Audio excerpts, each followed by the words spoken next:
যার জীবনের চাহিদা বেশি কম সে পৃথিবীতে ততটা বেশি সুখী। নিজের থেকে নিচের দিকে তাকালে দেখা যায় যে অনায়াসে বলা যায় আলহামদুলিল্লাহ ভালো আছি, আর নিজের থেকে উপরে যেই মানুষগুলো আছে তাদের দিকে তাকালে মনে হবে জীবনের কোনো কোল কিনারাই নাই, কত কিছুর অভাব, কত কিছু জীবন থেকে হারিয়ে গেছে। এত শত ভাবলে কিন্তু মানুষের জীবনের সুখটাই হারিয়ে যায়, তাই না?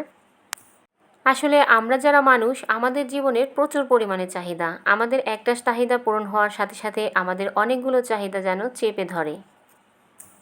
অনেক অল্প কিছুতেই যেই সংসারটা চলে যেত, হয়তোবা একটা সময় দেখা যায় একটু ভালো থাকার জন্য একটু বেশি চাহিদা হয়ে গেছে, আর তখনই দেখবেন যে চাহিদার পরিমাণটা কতটা বেশি। হ্যালো এভরিওয়ান, আসসালামু আলাইকুম। সবাই কেমন আছেন? আশা করি সবাই ভালো আছেন এবং সুস্থ আছেন। আলহামদুলিল্লাহ, আল্লাহর রহমতে আমরাও সবাই ভালো আছি এবং সুস্থ আছি। বেশ কয়েকদিন পর আবারও প্রচুর পরিমাণে গরম পড়ছে। এত গরমের মধ্যে কোনো কাজই কিন্তু করতে ইচ্ছা করছে না বা ভালো লাগছে না। আর যারা বাহিরে কাজ করে তাদের তো কষ্টের কোনো শেষই নাই। এই তো আমরা যারা বাসায় থাকি আমাদের তো রান্নাবান্না করতেই হবে। আর আমাদের রান্না করার, এত গরমের মধ্যে কষ্ট করে রান্নাবান্না করার পর সবথেকে ভালো লাগে কোন জিনিসটা জানেন? যখন নিজেদের পরিবারের লোকজন খেয়ে বলে বা তৃপ্তি পায় বা খেয়ে বলে না রান্নাটা খুব মজা হয়েছে, অনেক তৃপ্তি করে খেয়েছি, তখন কিন্তু রান্নার স্বাদটা পুরোপুরি পাওয়া যায়। আর এই তো প্রতিদিনের মতোই যে দুপুরবেলা রান্না করতে চলে এসেছি, দুপুরের জন্য রান্নাবান্না করছি। আর এদিকে আমি মাছ ভুনা করে নিলাম, আর মাছটা রান্না হয়েও গেল। আর এখানে এই যে কিছু গরুর মাংস ভিজিয়ে রেখেছিলাম, তো সেটাই রান্না করে নেব।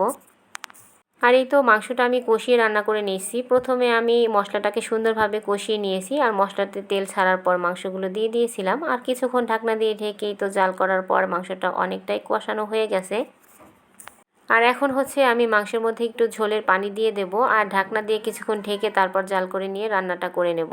আর এই তো এদিকেই যে একটু ভাজি রান্না করব, তো সেটাই কেটে নিয়েছিলাম। আমরা যাই রান্না করি না কেন গরমের মধ্যে কিন্তু ভাজি, ভর্তা বা ডাল এগুলোই খেতে বেশ ভালো লাগে। তো এখানে কিছু করলা আমি কেটে নিয়েছিলাম, আর তার সঙ্গে আমি একটু আলু মিক্সড করে দিয়েছি। এতে করে করলাটা একদমই তিতা লাগে না, খেতেও বেশ মজার হয়। অনেকেই আছে যারা করলা ভাজি খেতে পারে না, তাদের কাছে তিতা লাগে। তো হালকা করে একটু পেঁয়াজ আর হচ্ছে একটু আলুটা মিক্সড করে দিলে তিতাটা কিন্তু একদমই কেটে যায়, আর গরম ভাতের সঙ্গে খেতেও বেশ মজার লাগে আর একদমই তিতা লাগে না। প্রচুর পরিমাণে গরম, আর এই গরমের মধ্যে রান্নাবান্না করতে খুবই কষ্টকর, কিন্তু তারপরও আমরা যারা মেয়েরা বাসায় থাকি তো আমাদের রান্নাবান্না করতে হবে নিজেদের লোকেদের জন্য আর নিজের বাসার জন্য। আর এই তো দুপুরে রান্নাবান্নাগুলো করেও নিলাম, আর আমার রান্নাগুলো কিন্তু একদম হয়ে গেছে।